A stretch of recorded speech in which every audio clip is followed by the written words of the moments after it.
Hola everyone. I hope the monsoons are treating you all well. In my journey of becoming the best version of myself every day, I found out that there were some thoughts and feelings of mine that were never processed. Either I was not noticing them or I was shoving it down, but gradually what I realized was वो मुझे छोड़ ही नहीं रहे थे. They were in my life story with some way or the other.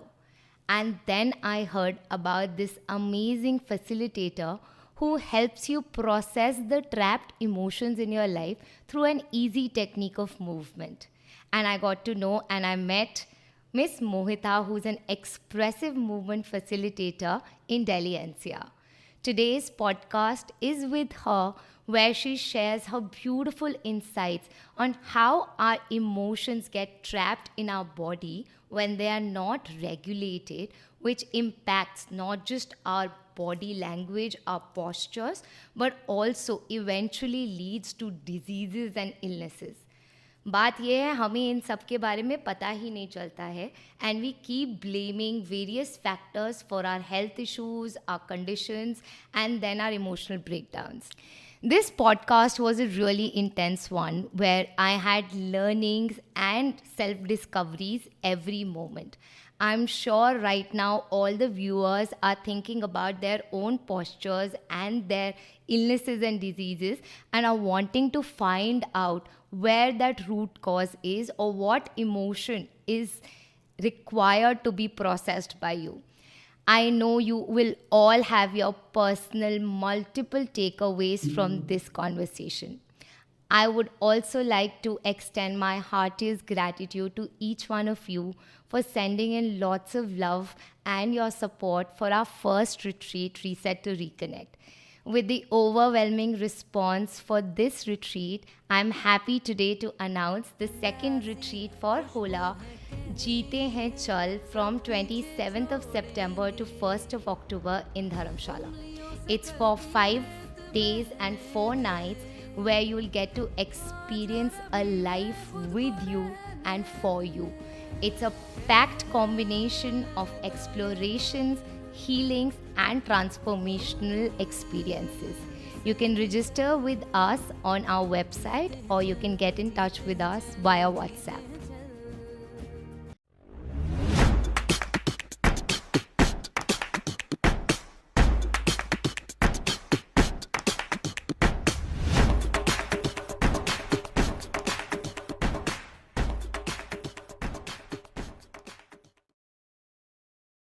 Hola!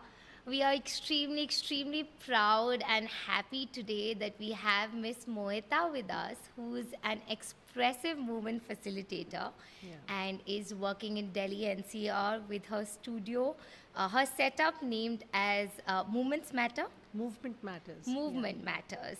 And today we are in conversation with you to gauge in multiple insights on how body affects and impacts the well-being of an individual.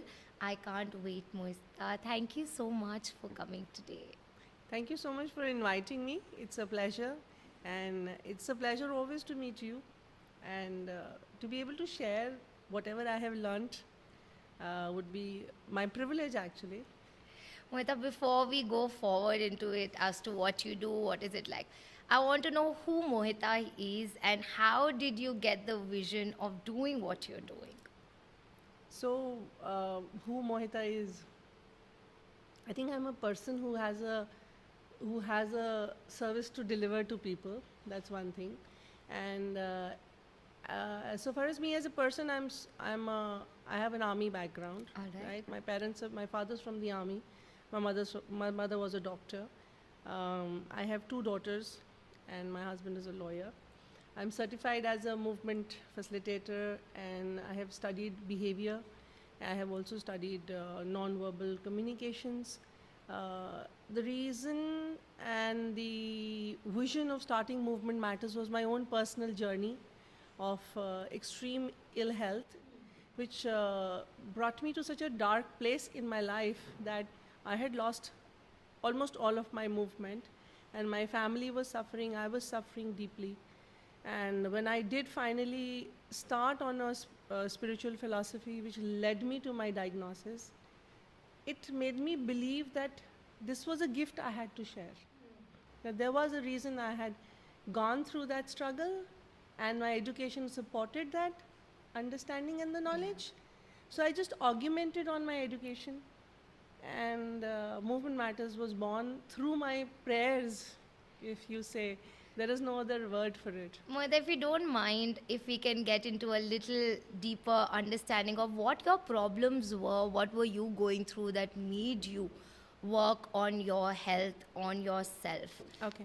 So as a child, I was always very athletic and energetic. And then somewhere in 2010, I started having severe vertigo Okay. and severe pain. And we went from doctor to the length and the breadth of the country. We couldn't find a diagnosis for 2 years. All India Institute had set up a board for me, and they didn't know what was wrong with me. They had scanned my brain, they had scanned my vestibular system, blah, blah, everything was there. Things were very dark. My entire right side had become weak. I used to drag my leg. I had a collar here, a belt here. I had a patch here on my eye. There would be days my tongue wouldn't move, you know, and breathing was a very big pain. I had taken every possible modality from Ayurveda to acupuncture to you name it. I had done. Even to then, you know, then we started looking at maybe there was something mysteriously black magic that Dark was done to me. energies, Yes, some dark energy. And that is when I started meditating. And I started focusing on one thing that my Buddhist philosophy taught me is that I am in charge of my life, Yeah. right? And finally, I met a physical therapist from US who diagnosed that an innocuous injury that I had about in 2003, wherein my younger daughter had accidentally, you know, jumped on my back. And that injury was the basis for all of my problems. So because the child had pounced on my back, it had shifted my rib cage. And I do remember that for the longest time after my second child was born, I used to complain of headaches. I used to wake up in the night and my entire neck used to be hurting. I couldn't sit. I couldn't lie down. I needed to sit throughout the night. And every time I would speak to my doctors, they would attribute it either to vitamin D deficiency or because I was hypothyroid after my child. They said it's fibromyalgia. I was given so many reasons, but no one connected the dots, Misleading. you know. And that dysfunction, technically the dysfunction from my rib cage slowly traveled up because I was not aware I had such a serious problem, you know. And I kept on pushing my body, and then it reached somewhere around my Neck. C1, C2, which is Okay. the base of my skull. And then that starts impacting your inner ear, which is responsible for your balance. So then hence the vertigo and all. Yeah. And with working on these things for your body, I mean, you got a portal, like how you said, a direction towards movement matters. And I've read it somewhere, it was your vision that says that, you know, you want to teach happiness through postures. Yeah. And I want you to tell us a little more about it, the thought behind movement matters. So when I lost my movement, I also lost a lot of the joy within me. You know, my inability to wash my hair, my inability to even hug my children, right?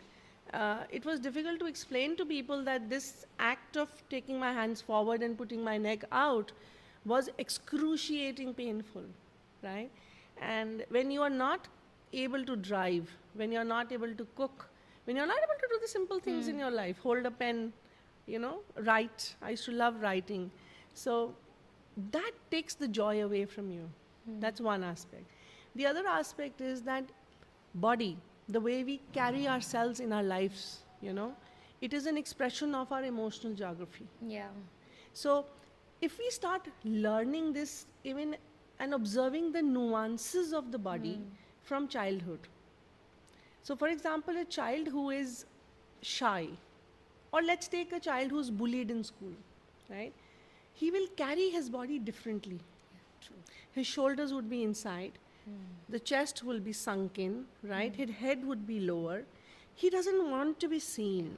You don't see me, you don't bully me, right? Whereas a child or now this child will carry this posture into his adult life, right? So that's the emotional aspect of it. A child who is aggressive or maybe stronger, it is the jungle law. Yeah. We are wearing clothes, we are wearing driving cars, but Oh my trust God. me, the jungle law operates right here, right? So a person who's carrying him aggressive, he will carry himself with Broad shoulder. broader shoulders, chest pulled out, right? The walk Neck will be up. different, the breath will be different. The most important thing is when you carry your body differently, you breathe differently. Yeah? And when you breathe differently, it impacts your entire chemical change in your body. Breathing sort of produces those chemicals in your body which are responsible. So your lungs have different parts. So the upper part of your chest is connected to the fight-flight response of your brain, which is your stress response. If you're holding your chest up too much, which could mean you are a Kathak dancer or a Bharatanatyam dancer, or maybe you're simply aggressive, right? You will not engage your diaphragm, which is a muscle right below your lung, right? So you'll breathe from the upper part of your chest. And then your brain gets a message and it says, something is wrong. I can't secrete a happiness hormone. I need to secrete a stress hormone. You have more of cortisol, which is your stress hormone, right? Muscles become tight. Your body becomes prepared for fight flight. Blood pressure slightly spikes. Slight spike in blood, glucose levels, because the body is preparing to fight.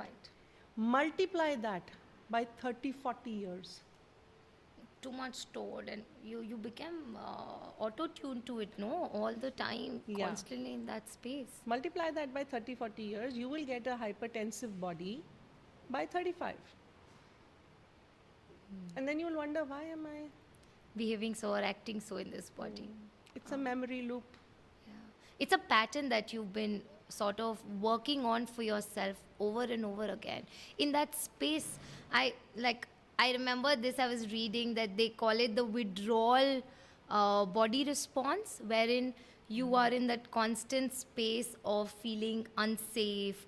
You're feeling that, like how you said, in the fight and flight mode, you sort of shrug yourself, you Make like a yourself turtle smaller. position. So what you're saying, withdrawal, is the idiom that we have. Is it an idiom or a metaphor? I wanted to curl up and die. What is that? It's a metaphor. It's a metaphor. So when you want to curl up and die, what you're doing is you're rounding your body, becoming smaller, guarding your vital organs in front of you. Right? Yeah. These are very vital organs, right? So you don't want to be seen, you don't want to be heard. Your head goes down. When your head goes down, again the brain gets a message, you are sad. Right? So body posture has a lot to do with happiness. And that is why it says that your body posture can sort of narrate the story of your life. It does. If you read any of our older scriptures, there is so much emphasis on how, say, Krishna carried himself. So much emphasis on how, Duryodhan carried himself. The mere carriage of the body would describe the persona of, right? So the body and the mind are one unity, That's true. And if we start reading those nuances in our kids, in ourselves, if we start reading simple things very early on, we can prevent a lot of physical and mental health issues. That makes so much sense to, I think, all of us. Yeah. Like how we say that, we get a tingly feeling in our body every time, like those butterflies in the stomach when we are anxious, we are nervous, we are excited for some, or our temperature rises when we are angry or frustrated. These are signs that our body, somewhere or the other, is in relation to how we are feeling. And a lot of times how we are, like you said, conducting our body, our postures, the way we express or carry ourselves, somewhere has been impacted or is influenced by the emotional drivers that we have as individuals. Yeah, always. If you can put a little bit light on that in terms that how our emotions sort of impact in our body. So in movement therapies, we say that all your feelings are stored in your bones and your muscles. Okay. There is also a very beautiful saying which says, those who slouch in the body often slouch in the mind too, right? And if we were to examine this again, one of the things that I just mentioned was how you breathe is how you think, Yeah. right? So if you are sitting in better posture, right, which means you're using your sitting bones instead of your tailbone to sit upon. As babies, we are connected, our brain is naturally connected to the pelvis. And the lowest part of your pelvis has sitting bones. Okay. When you use sitting bones to sit, your spine remains free, right? And when the movement of the spine is free, the nutrition to the brain is higher, Okay. all right? So that impacts your productivity, your energy levels, and I believe in chakra sciences, they say that all your chakras are on your, on your spine. So for one, when you sit correctly, you breathe correctly. When you breathe correctly, your nervous system says, I can be safe, all is well, Yeah. right? Because then you are able to, you're competent to breathe from the lower part of your lungs, right? Which is connected to your relaxation response or your parasympathetic response. I mean, that's the language we use. Now we come to emotions, what you said, right? How are emotions stored in our body? Anger. Anybody who's read Louis Hay? Yeah. Is that Louis Hay? Yeah, Louis Hay. So, I mean, How to heal movement yourself, therapists don't teach Louis Hay, but anger, we often clench our jaw, right? We hold a lot of anger in our jaw.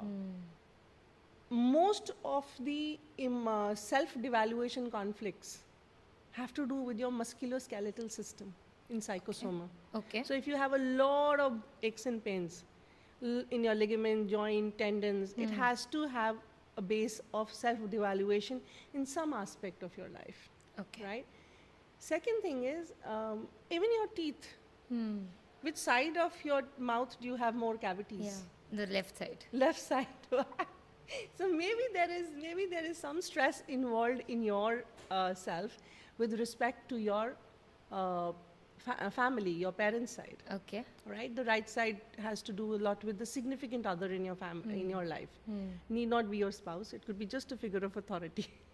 Let's not blame the spouses, okay? So figures of authority, right side.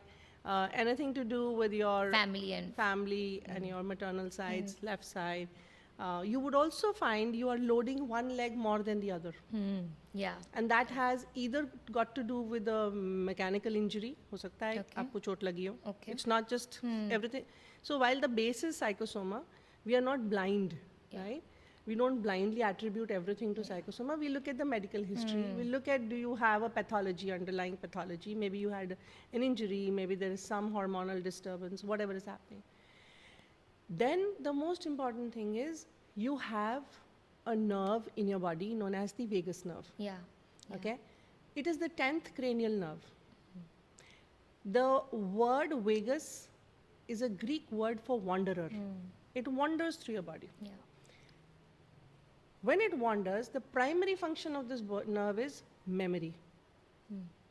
What you have felt as butterflies in your stomach is your vagus nerve remembering this scenario was either I'm in an environment, say supposing I have to go on to stage and speak.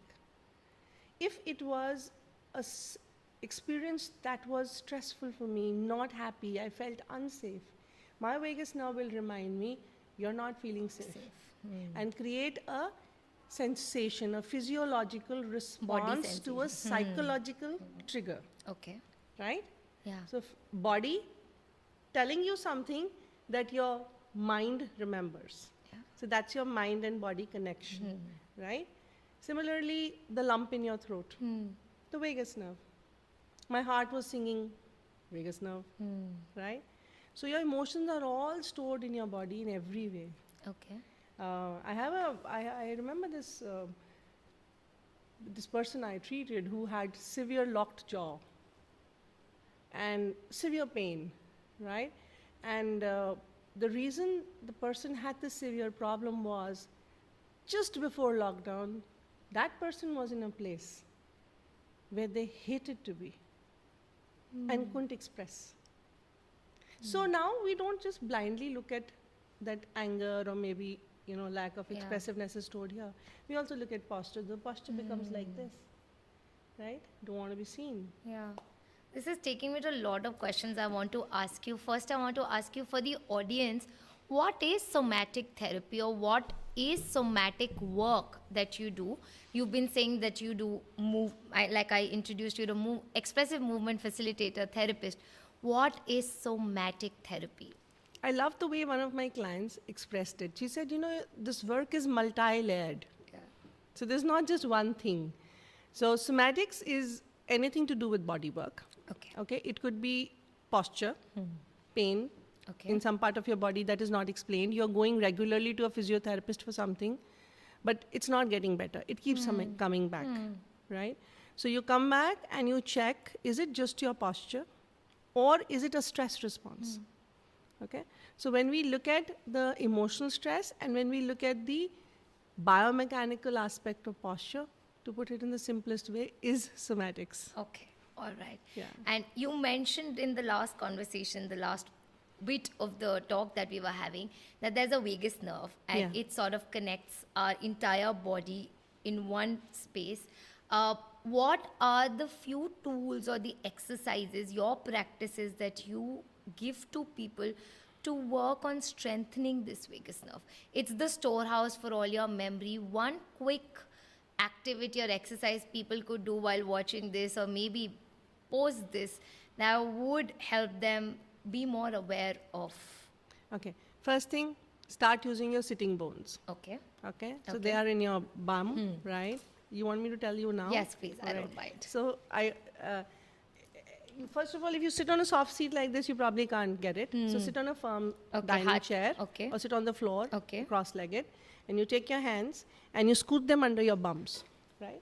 With your palm facing downwards. Right? And I love it that she's doing this in a sari. I think if Sonakshi can do it, anybody can do it. So now, if you just close your eyes, and it's literally movement meditation in many ways, and you think about how these two heavy bones are pressing upon your knuckles. Can you sense them? Yeah. Yeah? These are the ends of your pelvis. Okay. And these are called sitting bones. And now, the question you have to ask yourself is, am I sitting on top of my sitting bone?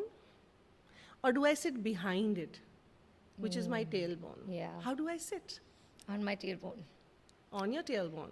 When you sit on your tailbone, two things will happen. You will compress your spine from the lower end, and your head will go forward to compensate. Now your spine will get crushed from the top and the bottom both, right? Now you come and sit on top of your sitting bones by sensing through your hands. And then you gently remove your hands, right?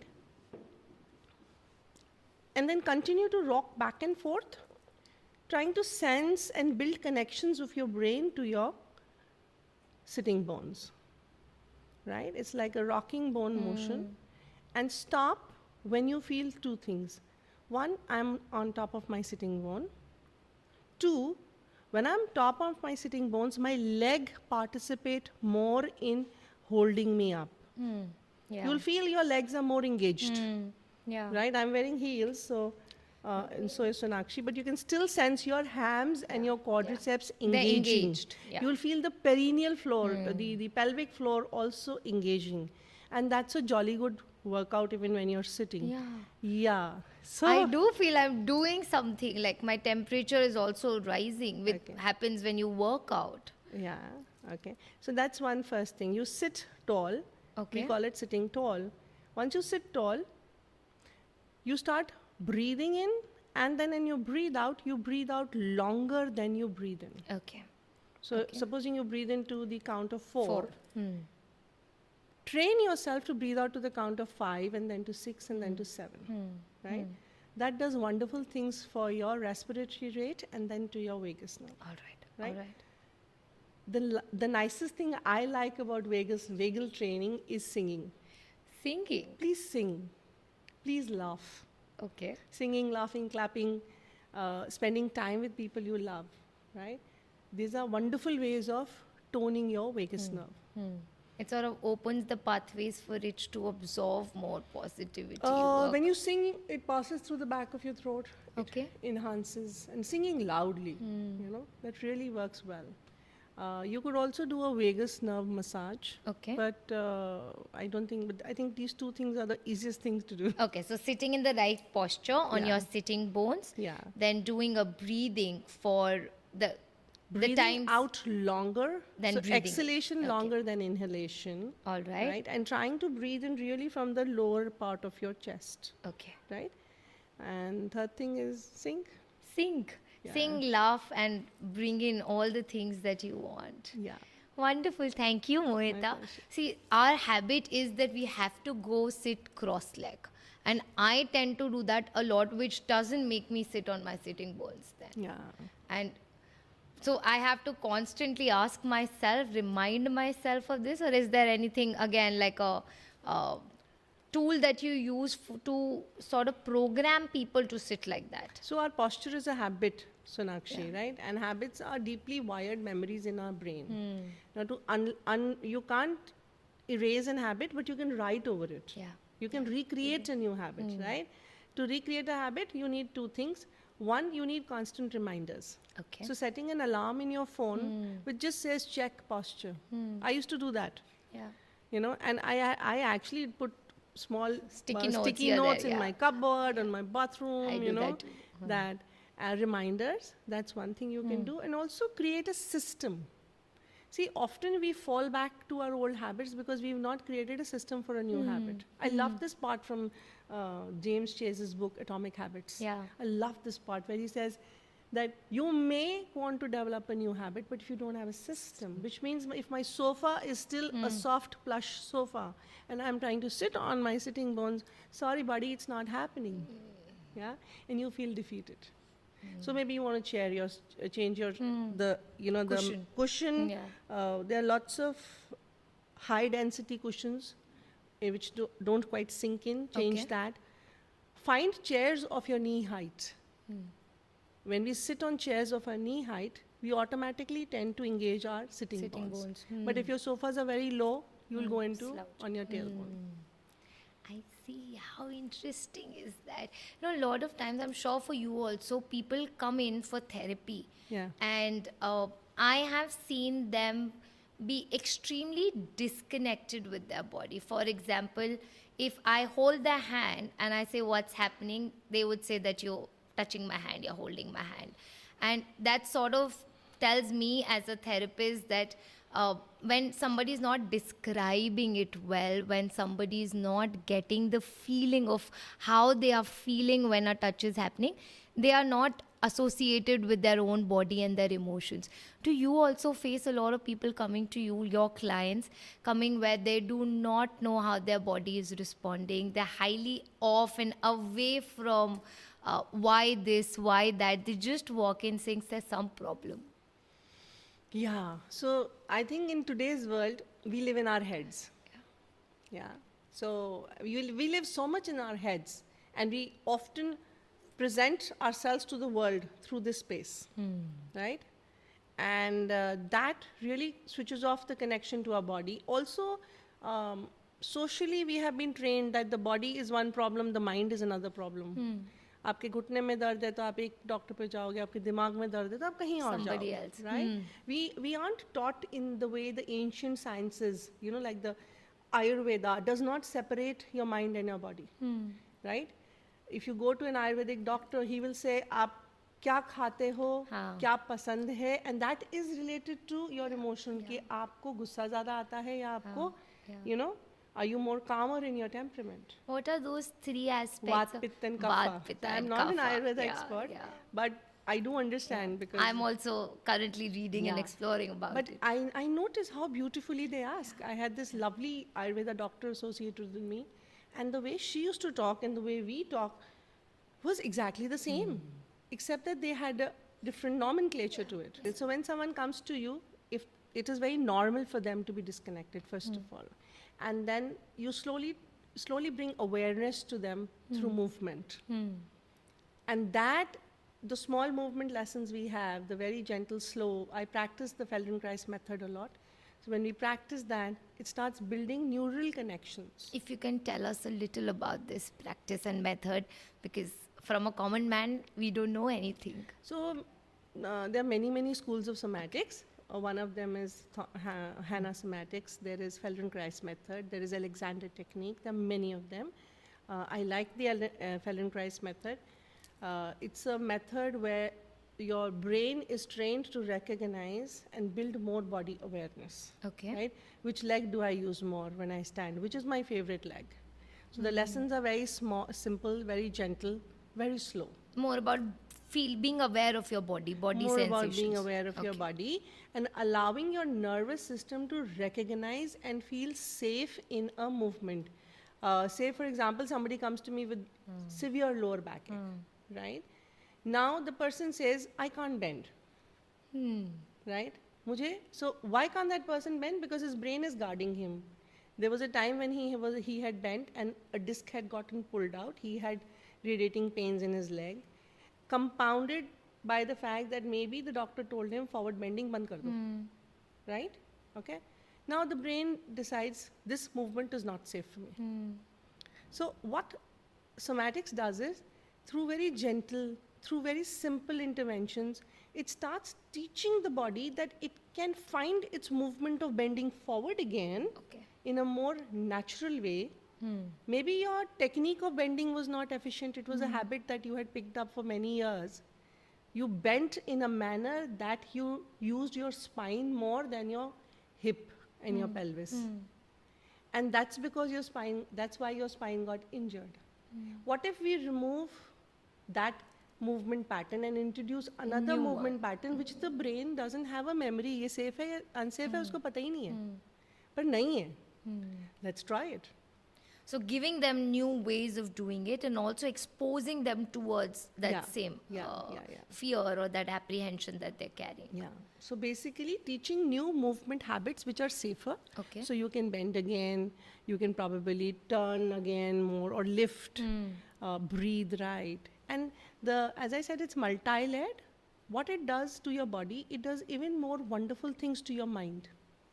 Often in our Feldenkrais lessons, after the session, a patient doesn't want to talk. Yeah. You feel like as if you just want to stay quiet. You're in a different space and zone, no? Yeah. In the energy that you've created or you've explored. So what I'm understanding of this is one has to be mindful in the aspect of body. Mindful not in terms of focusing and meditating, but opening that inner eye to feel those sensations in the body as to what is happening, how is happening, like how you said, being aware first and then using the right ways of or different ways of practicing that act and supporting with. Yeah, so another thing which is very useful for daily life can be, we are not aware that we carry unnecessary muscular tension. Yeah.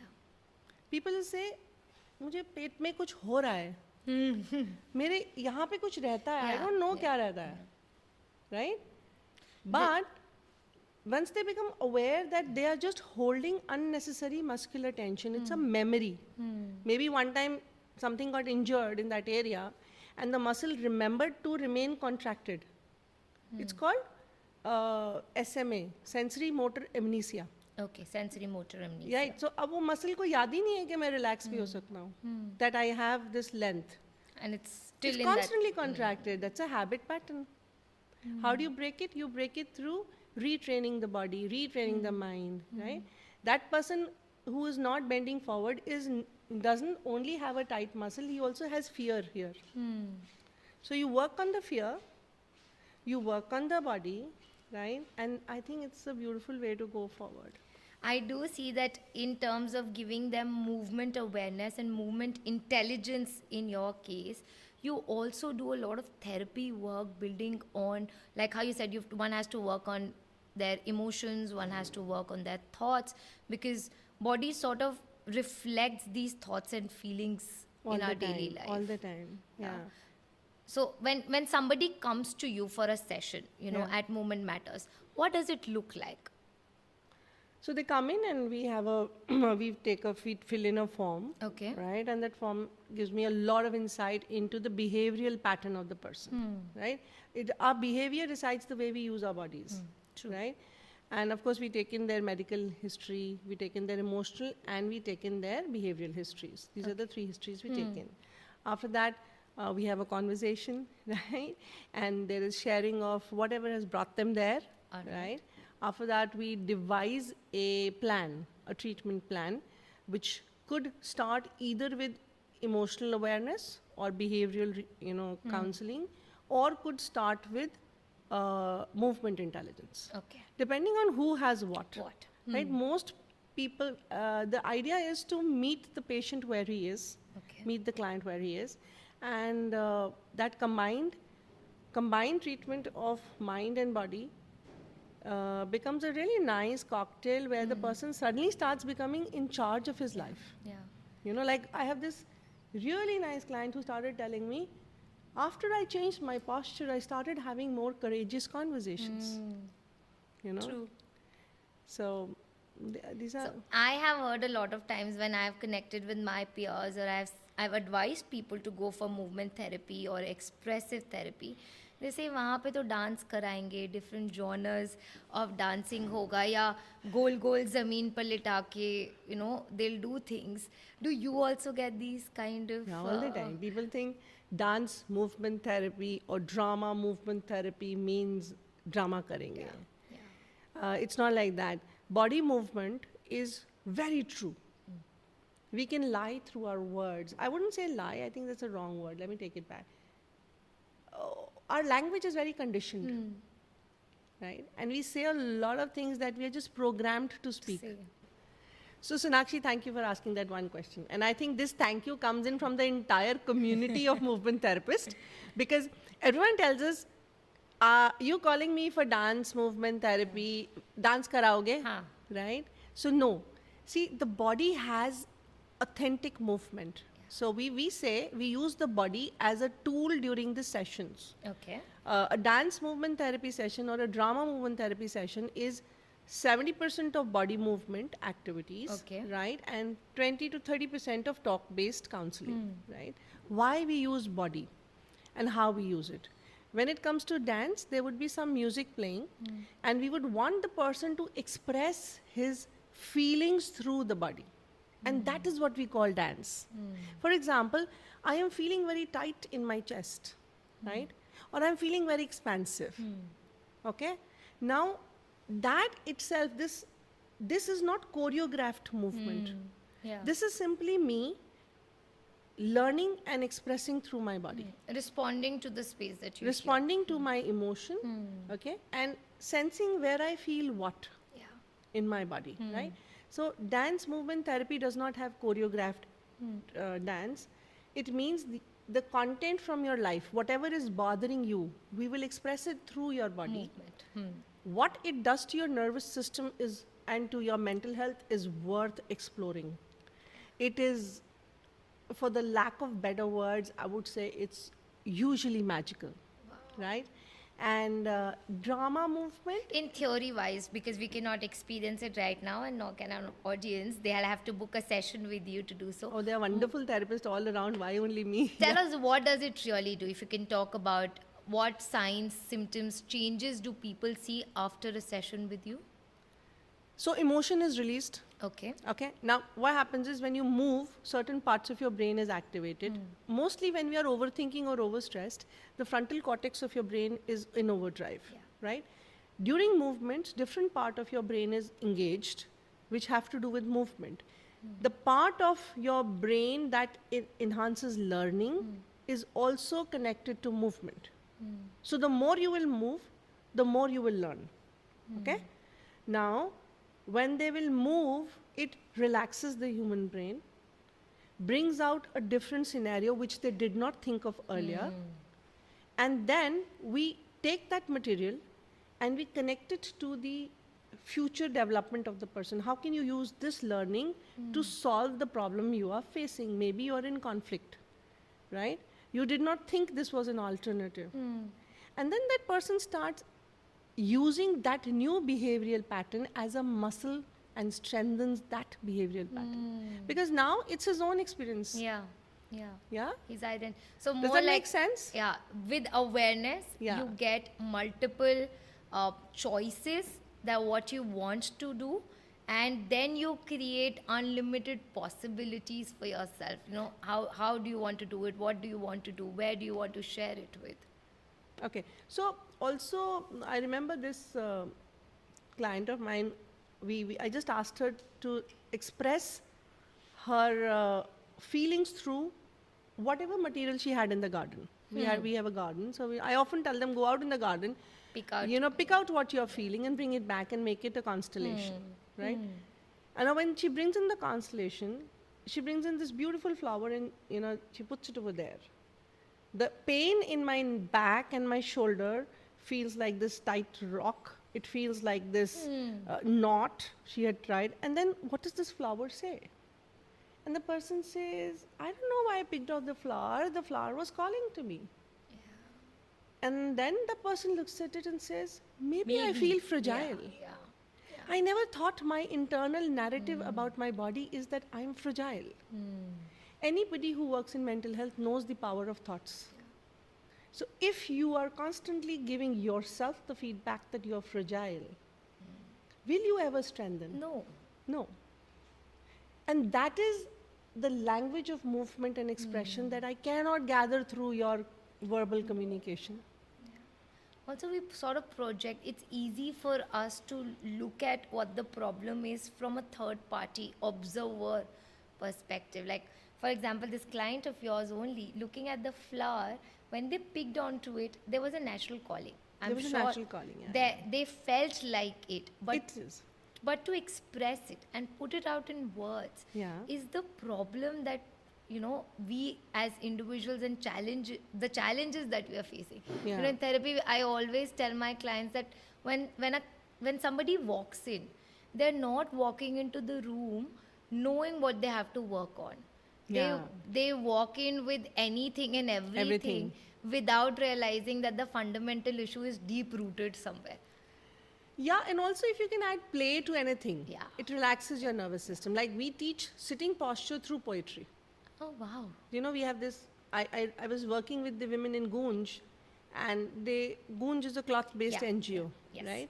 Now, while we were working on their mental health, we were also working on their movement intelligence, and the problem they shared was constant pain in neck and shoulder. So they sit in short clothes. The question was, how do you teach them good sitting posture to a demographic that doesn't particularly understand anatomy? Anatomy frightens everybody, I think. And the common man has nothing to do with it, right?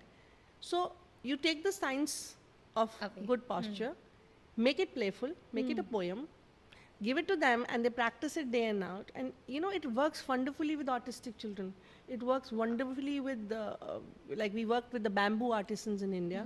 We taught everything through play and through poetry. Do you remember a few lines of that poem? Okay, all right. So let's do that. So this is for sitting posture. I love it. Okay, and it's in Hindi. Is that okay? Absolutely. Yeah? All right. Bilkul. So we sit. They sit on the floor. Okay. Most of the people. So you can do it on a dining chair again. All right. So we say alti palti bet, right? Haath asan ke niche. This is what we did earlier. Yeah. Right. Yeah. So alti palti bet. हाथ आसन के नीचे. Now you have to find your sitting bones. Okay. So we say हड्डी ढूंढो आगे है या पीछे. Right? So हड्डी ढूंढो आगे है या पीछे. मिलो तो उसके ऊपर बैठो. Sit on the top of your sitting bones or slightly ahead. मिलो तो उससे ऊपर बैठो. जांघों पे होगा जोर, which means your legs will get engaged. Yeah. Now we have to relax the tailbone region of the sacrum. So we say पूंछ नीचे, छाती नीचे, right? So don't hold your sternum up. पूंछ नीचे, छाती नीचे, गर्दन जैसे मोर. गर्दन जैसे मोर पर कांधे पीछे की ओर, right? So simple to understand. And then we say सांसों को करके गहरा, ठोड़ी अंदर खींच, because forward head posture. So ठोड़ी अंदर खींच, लगते हैं हम कितने सुंदर और सेल्फी लेते खींच. How lovely! This is amazing. Mohita, if allowed, I'd like to use this with children in my school at Joyride. we might. I think they would love this, and Yeah, it yeah, would we've done it. help, I think, for them to set the right, foundational stone for their posture. Yeah, so I started writing for children when I lost my movement. I started looking how movement is natural to children. Posture, babies have beautiful posture. Yeah. Babies don't slouch until you put them in a car seat. And then their brain starts remembering that, oh, I have to keep my spine like this. And then the head goes forward. So that's when I started writing poems, games for children. So there's a rap song for standing posture. I think it makes it so much easier if you can bring joy and what you said in the beginning, happiness through posture. I'm loving this conversation. It's just opening a lot of layers for me to understand why my body is like this. Like how I was sharing, I constantly have stiff shoulders. And I think this is the problem for a lot of people these days. Yeah. Stiffness in the shoulders, constantly feeling that the shoulders are inverted. And then also a lot of gut problems coming problems, up. yeah. And do you have like a particular identification of Always. these? So anybody who has pain will always have a gut issue. 98%, right? Anybody who like I work with physiotherapists, and the physiotherapists who are aware, people who are really aware, they tell me, Mohita ma'am, people come to us and they are constantly, we give them treatment, they come back again.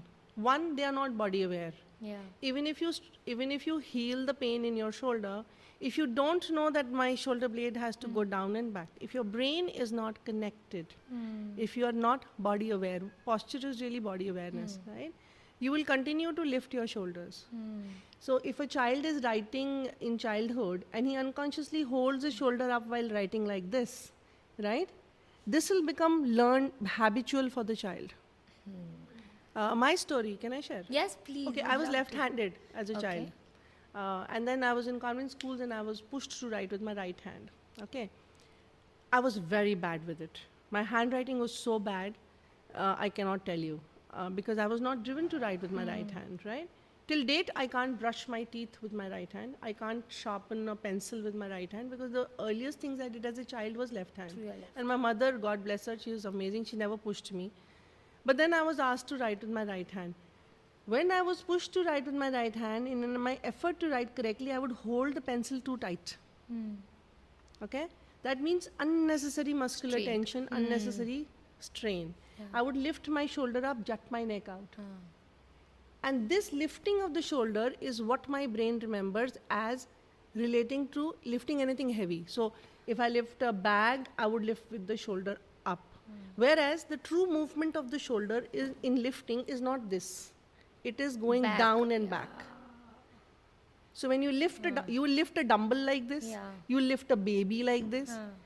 So movement pattern, movement intelligence so important. बच्चों को हम गोदी उठाते हैं बचपन से. Women start carrying the right-handed mother will carry the baby on the left hip, side, and then your left hip will hike up. Years and years, 2-3 साल you carry your baby, Disbalance हो it's जाता है. disbalance. Then your shoulder becomes disbalanced. Yeah. Then your neck doesn't know where to go, so your neck becomes disbalanced. So movement intelligence is so important. You've just given me a great thing to go and observe tomorrow in my school. Like when children are writing, a lot of times I've seen either the parent community or the educational fraternity sort of pressurizes children to write with the right hand. You know, it's like a predefined space that right se hi likhna hai. Likhna hai. Even if Right you're a is lefty. right, left is Yeah, wrong. yeah. And that is why a lot of pressure on nahi isi haath se karao, koshish to karao. And this is a great observational thing for us as teachers and as psychologists to observe in a school. Yeah, If children are getting strained here, we can look at those parameters that absolutely. Others, height of your child, if possible, the benches should be actually of their knee height. So other things that we can observe, if possible, children should always, whenever you're having a class gym in which the kids are sitting on the floor, make sure the children sit on small, say, yoga bricks. okay. Very easy to get, so that their hips are higher than their knees. Otherwise, the child will do this. You know? And can we just invite our children to sit more and more on the floor? Yeah. I know people in corporates who are about, so we work with corporates also. They are about 25, 30 and they can't cross their legs. They can't squat. Whereas Indian squatting is famous. If your hips are tight, everything else slowly starts getting tight.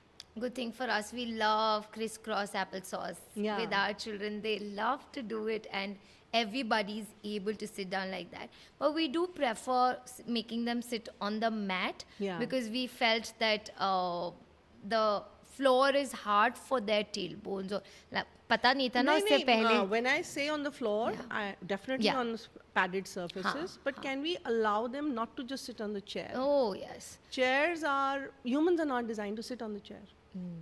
You know? Is that a reason for bad posturing for a lot of people who are because into we take the corporates? shape of our furniture. We have lost movement intelligence. So when you sit on the bean bag, you become a bean bag. When you sit on an office chair, you take the shape of the office chair. We don't use our legs when we sit. Right? In fact, we're really working on this, that can we get some help in designing footboards, Okay. right? Which light up with little music as long as your legs are engaged. So the minute a corporate person or an office going person, he takes his load off and goes onto his spine, The it light will lights go. up. It's like those games you have in those games parlors that Nice. kids have. How So lovely. just teaching ourselves again and again, reminding ourselves playfully. Wonderful. I Yeah. think with that, like how you're saying, a lot of times mothers come in with the problem of holding the children. Children get in the problem of strained shoulders while writing. For corporates, we have people with lower backaches, shoulder pains. Yeah. What other problems do you deal with in the 21st century? Okay, but before we move on to the problems and deal with, if you have mothers who come with holding their baby always on the left, invite them to hold the babies on the right also, whenever they can. Change. Yeah, change. Use both sides of your body Yeah. equally. So that there's a simple things we can do. For teachers who sit for too long with you, you know, just teaching them to take therabands, putting therabands around their knees and just, you know, opening the Stretching. knees many times, engages the glutes because your glutes switch off when you sit, right? Coming to what we do. So Movement Matters started as a prayer, as I told you, and it started off with one-on-one therapies, which I lead. So we have a section for one-on-one therapies where we do any kind of posture and pain problems and psychosomatic pain, any kind of psychosomatic pain. The second vertical that we grew into was corporate, where we helped a lot of corporate as wellness vendors in teaching them not only movement intelligence, which is how can you sit better in a chair, how can you just be more relaxed throughout the day when you're working, developing more body awareness, how do you sit better, how do you bend better, how do you walk better. Just using your back leg when you're walking, right, can improve your speed. Just using your arm swing when you're walking can improve your speed. Simple things of self-care in daily life. Third thing that our work mushroomed and blossomed into was occupational health safety. Okay. So we just finished a project last year where we were hired by the Foundation for MSME Clusters for bamboo artisans in India. All right. So there are about 5,000 bamboo artisans in 9 states. And we taught them posture because, you know, the bamboo artisan sits and cuts slivers. We designed ergonomic workstations, which was the first time ever in the world, I believe. Wow. And we trained a group of volunteer trainers. They were roving trainers, and they helped us to teach the entire community. We designed training manuals for them, and to supplement the training, we also designed calendars, posture calendars, so that they Visual can aids remember for them. visual aids for them. Yeah. Nice. So, and of course we taught through poetry, and it was beautiful because the villagers, they came up with their own local songs, and you know, they changed the language. Like we say alti palti bet, you know, they would say chauka dhani bet. You know, they made their own songs. So it was really nice. How And creative, no? yeah, very creative. I think villages are the most creative people. You know what you're talking of, movement matters. Yeah. It's about the whole body, but because you understand chakra work and you understand the energy work that a lot of people nowadays, and Yeah. including me, I'm doing, uh, a lot of times So this is me going Yeah, back to my yeah. habit pattern. Constantly Yeah, telling, so reminding I do this yourself. all the time, and then I remind myself, no, you Yeah, you can do better. Yeah. So I'll also do that. Sonakshi, Yeah. you have to sit like this. I'll put a reminder also. So I was saying that, all of this work that you're saying of expression, Yeah. all of that mostly comes through two chakras of your sacral chakra and your throat chakra. Yeah. And sacred chakra is where your creativity, your relationships with self, your body, and others lie. And your throat chakra is about your expression of how do you feel of your body, your authenticity, all those things. Do you also do like a mix of these? So I don't do chakra healing, definitely. That would be, but I understand it, Yeah. right? And I do, what I gather is that when we work on the movement of the body, it shifts the energy space. When you start telling people that the way you carry your body, it is because of your behavioral patterns, and when we modify with their, participation as team, when they change their behavioral patterns, they start feeling more energetic. Like I remember this client coming in saying, "I don't know what's happened. I've started getting a lot of business." You know, I said, "Okay, great." This gentleman who came and had a relationship problem, and he was getting asthma, and we did whatever we did in our therapy sessions, and the gentleman came and said, "What happened? My asthma went away." There is this, I'm not proclaiming that if you have chronic asthma, it will go away. No, it will not. But this gentleman had got asthma off late suddenly. But that had to do with what was happening in his energy space. Most of the time, we create the diseases and Yeah, we illness do. because of our thoughts and our feelings. Yeah. And it might not be something that is diagnosed by a clinical person, but it is self-perceived. There was this, I think the stress level goes down, Sonakshi, to put it logically. We have this person in one of the corporate groups that we had worked with for over a year. She came and she reported saying, "Mohita, I've been so happy I conceived." Wow. Yeah. And I was like, oh, how beautiful is that? No, I don't claim, we haven't done anything as such, but I think just managing the stress level, making I'd them like more to aware. correct you here and say that Yeah. you're doing a lot of things. Please give yourself a little credit for that. Thank you. I mean, bringing in awareness for a lot of people to fill in that gap or to join in that dot or connection that your body plays. Like it's the home for you in this It's the universe. vehicle, yeah. It is the If vehicle. you don't take care of it, you don't read on to the signs that it's wanting, the message it's wanting to deliver to you, you will fall flat. No, maybe not now, 5 years from now, 10 years from now. Yeah, so self-care is the primary thing, I think, when it comes to body. Okay. We don't know how to set boundaries, So when you become emotionally aware, what happens to you, you start setting boundaries, personal boundaries. Those personal boundaries start helping you to do what you really want to do. And your own expression and your creativity, you have time for that, right? Learning just to say no in a very healthy manner. Yeah. Because if you don't say no, when you say emotional drivers, how emotional drivers impact your body.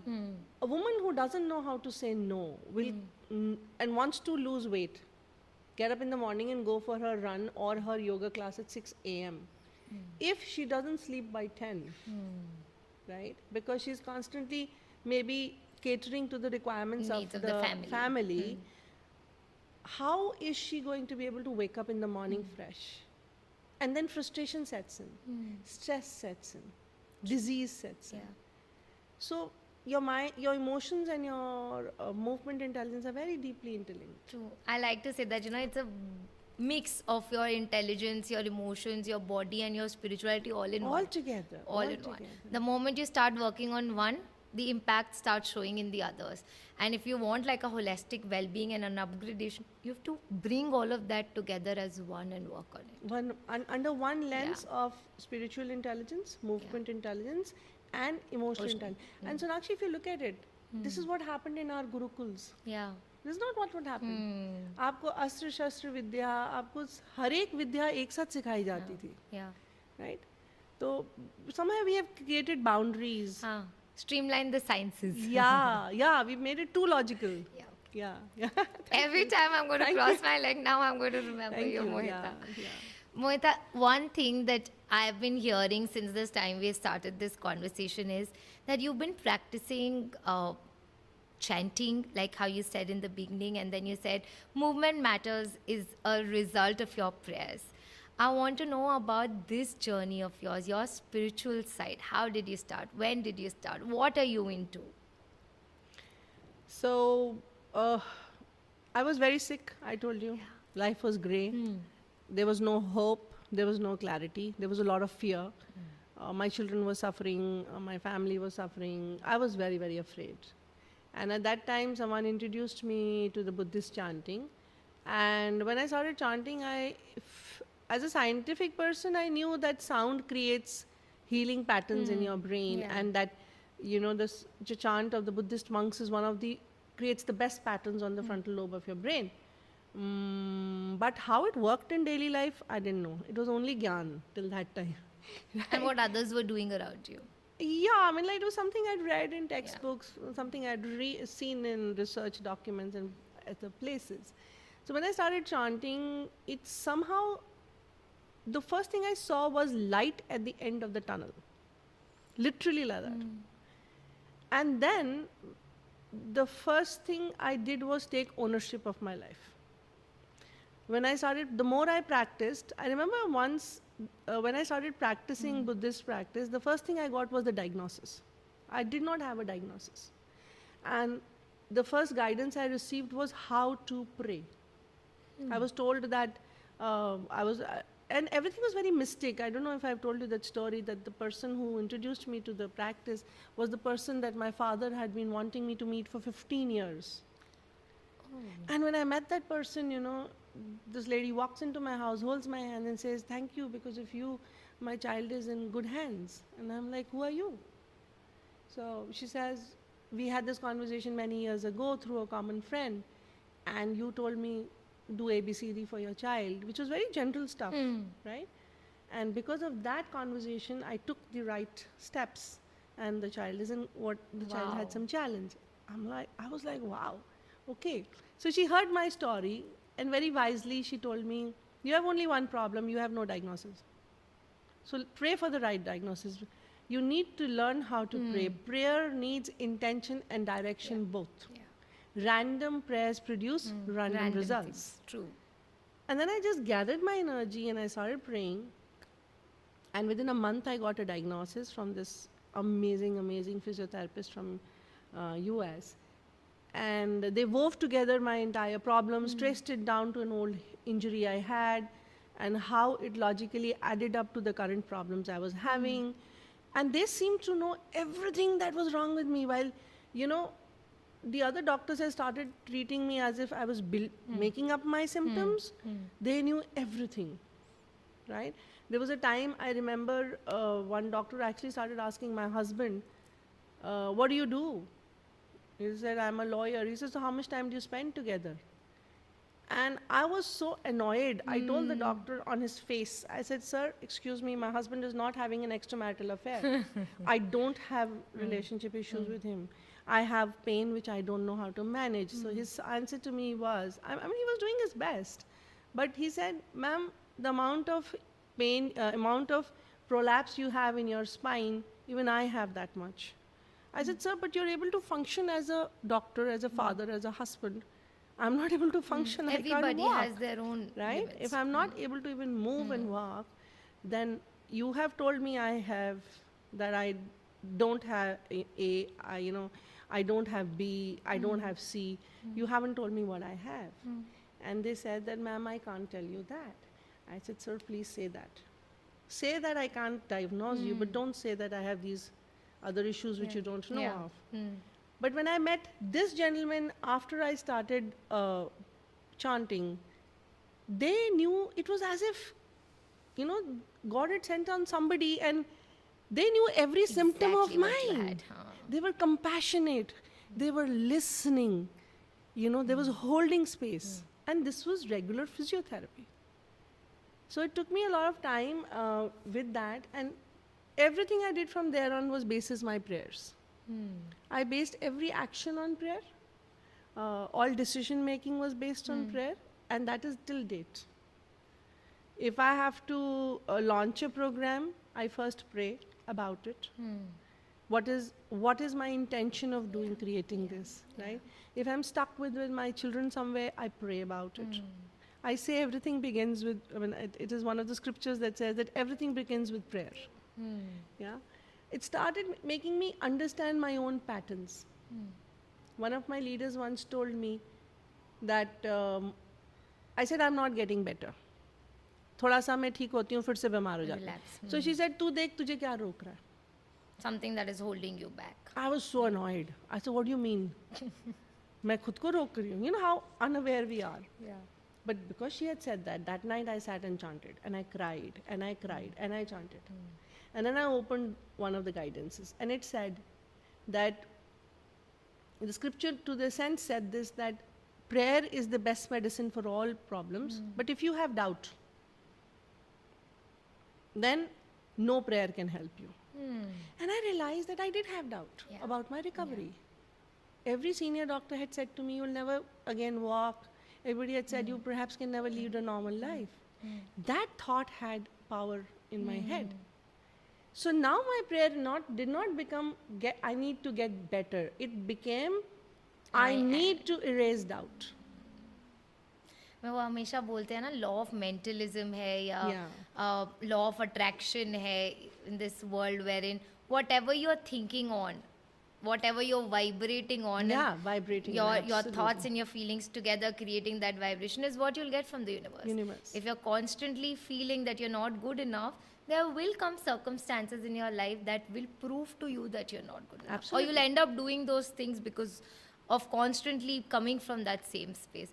So I'm so glad to hear that your prayers with intentions and right feelings were able to direct you to a portal of the work that you're doing. I did, and then I started wondering that why do I have all these problems? So then it came to me that maybe with the education I had, and now the understanding through my body, there was something I can share, right? And then it became like a fire in my belly. I said, how can we just help people to take care of themselves before they fall sick? Why are we waiting for people to fall sick, have major meltdowns, major meltdowns, have chronic pain problems, have spondylosis, lumbar or cervical, whatever, and then treat them? Why can't we make them body aware? Early interventions. Yes, is the best preventive health care. So I started studying, and then I realized there was a whole science outside. Wow. Right? But then the question was, how do you help people in the simplest and the most happiest way? And the only creative art I knew was poetry. Wow. Because I used to like to write. And that's when I started writing games, activities, and one thing led to another. And then Movement Matters was built. Here we are with Movement Matters. With your practices of Buddhism that you've been doing, do you involve some of these prayers and intentions or the learnings from your own spiritual journey to the work that you do? Yeah. So when in our therapies, often we speak of spiritual intelligence, right? Yeah.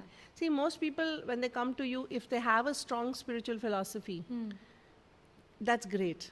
You link up their world to their current physical and mental health issues, and then they start seeing the seamlessness, and they start applying those philosophies, right? If they don't have, right, then the basic philosophy of Buddhism is one of the greatest schools of psychology. You start understanding your own fundamental negative patterns. You start understanding where you are limiting yourself. Like for me, I had such a strong need for connections. I had such a strong need for what you said, emotional driver of love and belonging and responsibility, that my physiotherapist used to say, "Aapka stop ka button kharab hai. You don't know when to rest."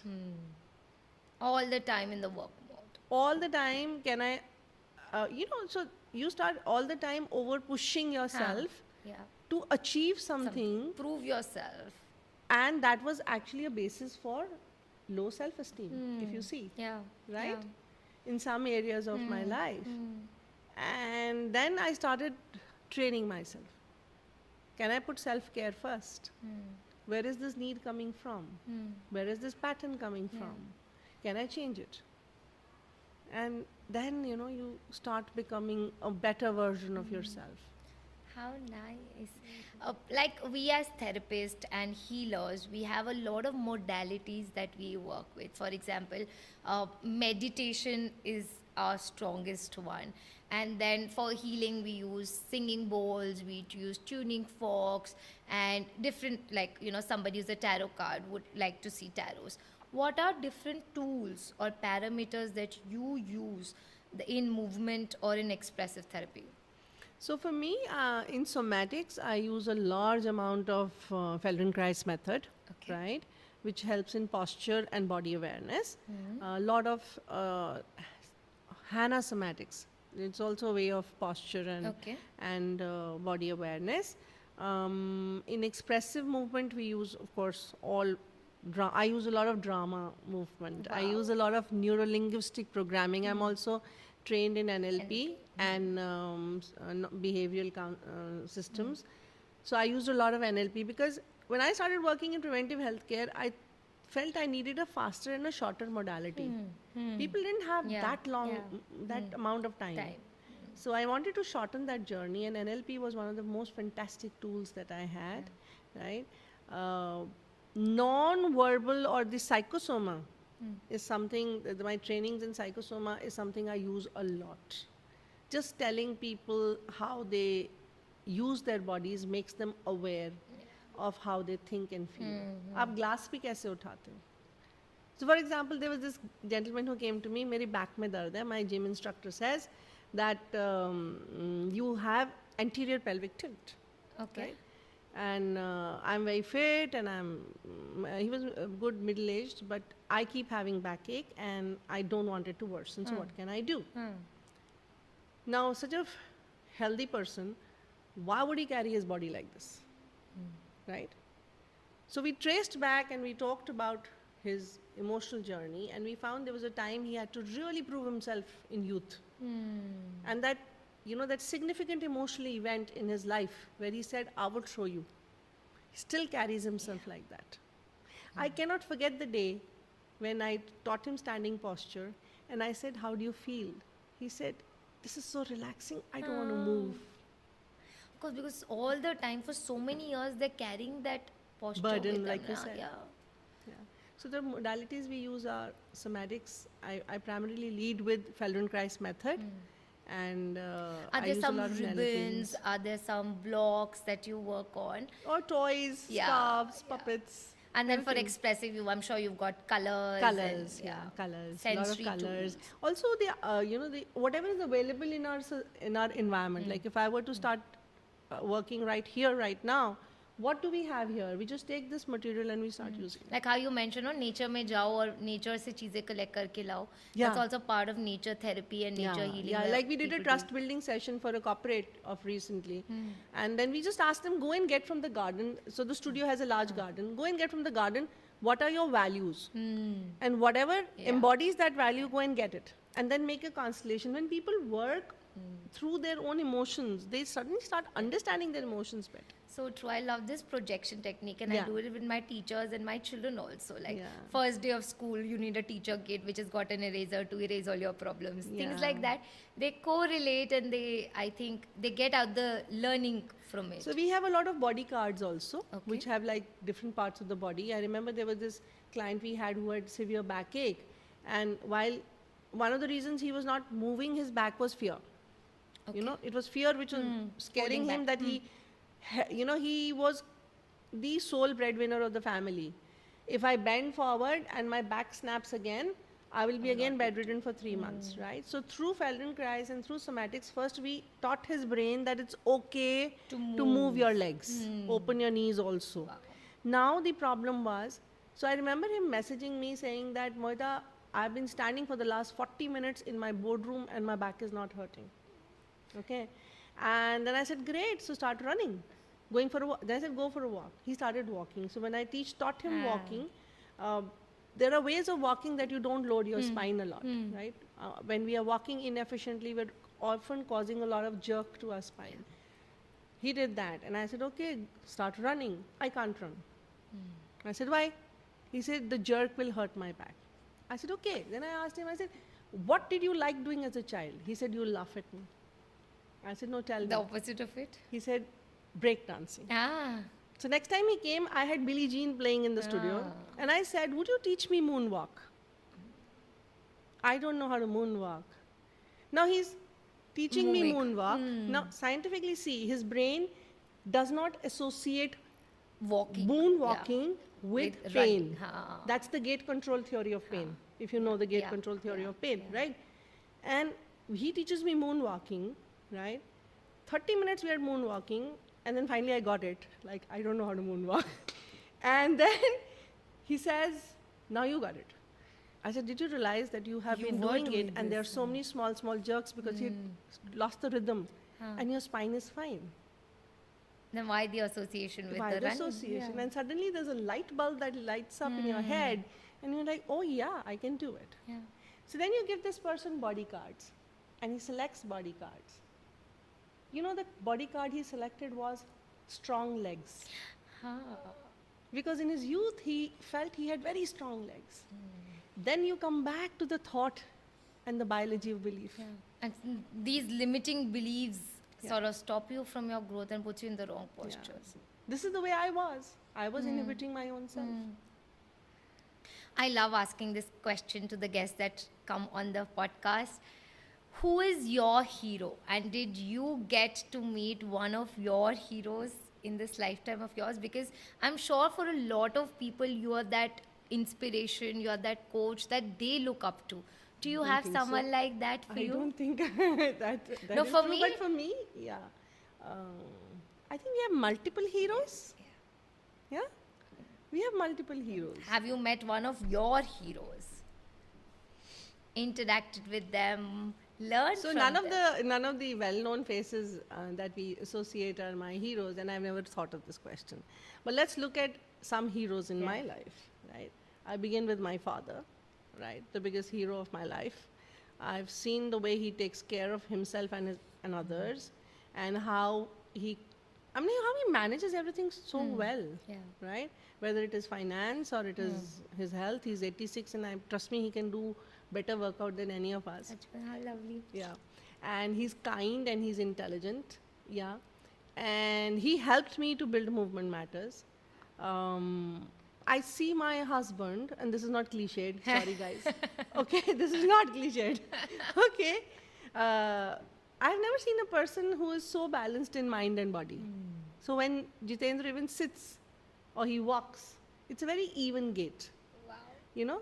I remember when I was under therapy, he would just sit, when I was in physical therapy, he would be sitting like this for 1 hour quietly. He can sit like this for hours without any problem, right? And that's a strength.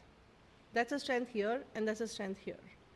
Last year during COVID, he had a terrible COVID, and I nearly lost him twice in front of my eyes. 20 days in hospital. I have never seen, even in those days when he couldn't breathe, couldn't walk, not one day did he say, Mohita, if I am gone, you have to do A, B, C, D. Surrenderance and calm. Willpower also. And willpower and calm is what I learned from him. Strength and courage I learn actually from my daughters. Wow. They're very courageous girls. And, there's so much to learn. I learned a lot of there's so many people, if you ask me. There's so many people. I learn a lot of grace from my mother-in-law. I've seen her, how she talks and conducts herself. I've seen women who are very highly educated and they lack grace, And I think grace is one of the most attractive things for me. Compassion and grace, I learn logical thinking, and so I have mentors for my business. I have mentors for my academic studies, and I feel there is a line I wrote in my dissertation. I called my dissertation of movement therapy serendipity. And I said, there's a line that says, whatever you're seeking is also seeking you. Yeah, yeah. And that literally happens all the time. Hmm. It literally happens all the time. Some of the teachers I've had, every teacher I've had has just appeared when I wanted them. When friends, I needed the right friend. Supposing I need the right friend for a particular kind of work I was doing, I didn't understand business, I'm not from a business family, just appears. कहते हैं जिसकी ज़रूरत जब होती है, there is a timing for them to come into your life, especially the coaches, mentors and gurus that have to handhold you, or everybody is a teacher in themselves, and we have like a handbook inside of us. Or when we need somebody to just nurture us in the right direction is when this coach or a mentor appears to you. Two of my behavioral coaches, both of them, they just appeared there in my life. I was seeking that, no, I want to make the journey shorter, simpler, faster, more cognitive for the preventive healthcare, right? Because the mother who comes to you with overthinking mind or pain in her neck and shoulder is also the mother who has to go and buy sabzi. She has to go and pick up a kid from the bus stop, She has 50 things on her mind. Yeah. And then she cannot come to you for 6 months. She wants a faster modality. So what can you do for that? So I think there are so many heroes. How lovely. And I can see those things, like how you're picking onto your strength, courage, commitment, willpower, calmness, heroism for so many people. What better than looking at it in your immediate family? Your parents, your partner, Not your only children. Family, Sonakshi. I say my friends are, I think my friends are a blessing and a gift. So the physiotherapist who treated me, right, Mr. Greg Johnson, and his junior physiotherapist, the one who was immediately treating me, they are heroes to me. Yeah. I have seen the way they have treated people. As I told you, in our previous conversation, laughter. I have seen the value of laughter during working with people. So as a modality, when I teach somebody, I say, if your client does not laugh 2 times in 1 hour, you're not getting it right. True, that's true. Yeah, so can we make life easier, simpler, lighter, fun, playful, creative? I love these things. बोलने में लोग समझ नहीं पाते, करना पड़ता है to put in these efforts. I'm so happy that मैं अभी इस बात से बहुत कोरिलेट कर पा रही हूँ, जो आप कह रहे हो ना, सिर्फ इमीडिएट में नहीं, आगे friends, extended family, a lot of people come as your heroes. मुझे ऐसा लगता है लाइफ में हर कोई एक हीरो या एक विलन उनकी लाइफ में आता है, who teaches you a lesson. It's up to you, आप उनको क्या टाइटल देते थे, हीरो का और विलन का. They have come to give you a learning, to guide you, to mentor you for a reason, to give that gyan to you in that space. Pick on to it and move on. And with that, with all the things that you've shared with us, I want to just ask one closing question. What is the next thing that you haven't planned to do with either Movement Matters or in the space of making people more aware about themselves? So one of the things that we are starting now is a program for children on socio-emotional learning. My favorite. Yes, I'm sure it is. Yeah, so this is more about, this is the SEL program that we are now starting. We're starting it as a summer workshop. Okay. It'll be in studio and we'll be taking very small groups. I like to work in small groups because I want to pay individual attention. And this will be about 8 weeks for a child. And once we have, once we see the result now, I want to start like a regular program for kids every week. It's just like how they go for piano classes, how they go for abacus classes. Let them come there, spend that 1.5 hours with themselves, learning more about their emotions, learning more about good posture, and then carrying that as a life skill throughout life. I think this is the aspect that is missing in our education System, sector, and also a lot in our parenting also. We are teaching children a lot of things like coding आना चाहिए है, exposure होना चाहिए, but we're not teaching them life skills. Life skills that will help them be independent individuals, say 20 years from now. This started when I started getting a lot of young adults for therapy sessions. And I started realizing if they knew this skill set when they were younger, they wouldn't get into panic attacks, they wouldn't get into insomnia, right? So that's one program we are starting. Posture Baitak is my standard program that I often run on movement intelligence. Corporate programs we have as for wellness. And we would soon also be starting listening circles we call Breathe Like a Monk, Think Like a King. How So, the nice. integration of the mind and the body. That's a program I had written a while ago. So, we'll be launching a lot of short programs. And one 2023. which is very close to my heart is I've been working on it for a long time now, is for menopausal women. Okay. Yeah. So, these are all in the pipeline. How They lovely. will come up maybe. Very nice and exciting. I feel हमें इस space को create करना for people like you to come forward and support in the process of healing, transformations, upgradation is so important.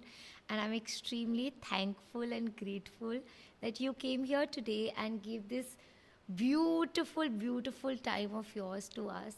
Thank you so much. I look forward to joining one of your programs, not the menopausal one for now, but I would love to come and be a part of your Posture Baitak and also the other programs that you have in pipeline. My pleasure. Absolutely. With that, I wish you all the very best, Mohita. Thank you so much. And with that, a closing statement, a message that you have for the audience that they can take away today. I'm sure they're taking away a lot today, but one thing that you'd like them to go back, a food for thought, or something that they can work on. So first of all, I want to thank you. It's always a pleasure to talk to you. And thank you for bringing this out to people. I'm sure there'll be so much of value for them. In closing line, to be very honest, right now I'm not able to think up of anything. I think I've spoken a lot. And one thing I truly believe is that every life knows what it needs. So of the entire conversation we've had, I think the listener would know what they want to take back. And attention to yourself or to another person is the biggest gift you can give to anybody. So I think just start giving attention to yourself. How lovely. One of the emotional needs that we have, love, nurturance, time, attention, all those things. Yeah, attention. And okay, maybe we can look at it like this. Can we start learning to live through our bodies? Yeah. Maybe can we start looking at the wisdom of our bodies? If you look at all primitive societies, they all live through embodied wisdom. But we live a lot here. And that is why mental health is coming up so As a much. challenge. So I just invite everyone to live through their bodies and find happiness. How lovely. it. Thank you so much, My Mohita. pleasure. This means a lot.